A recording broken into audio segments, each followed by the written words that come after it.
अस्सलाम वालेकुम, मैं हूं रोज कासिम मियां। आप देख रहे हैं फोकस न्यूज़। आइए नजर डालते हैं ताज़ा तरीन खबरों पर। खबर शामिल करते हैं साहिवाल से। एंकर पर्सन अब्दुल वाहिद की रिपोर्ट के मुताबिक डीपीओ साहिवाल सादिक बलोच के अहकामात की रोशनी में सिक्योरिटी कंपनी के गार्ड्स की वेपन ट्रेनिंग किसी भी वारदात की सूरत में अपनाए जाने वाले टिकट और हिकमत अमली के मुतल्लिक ब्रीफिंग।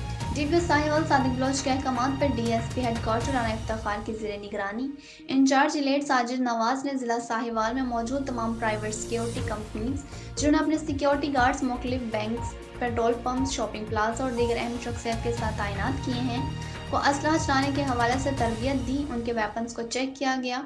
इस मौके पर डीपीओ साहिवाल सादिक बलोच ने कहा कि मौजूदा हालात के पेश नज़र आपको हमारे तरबियत याफ्ता स्टाफ ट्रेनिंग मुहैया कर रहे हैं, लिहाजा आपको चाहिए कि अपनी ड्यूटी चाको चौबंद होकर सर अंजाम दें और किसी भी इमरजेंसी की सूरत में मुतलका थाना की पुलिस या 15 पर इतला दें। अलावा सिक्योरिटी गार्ड्स को किसी भी वारदात की सूरत में अपनाई जाने वाली हिकमत अमली और टिकट्स के मुतल्लिक आगाह किया गया है।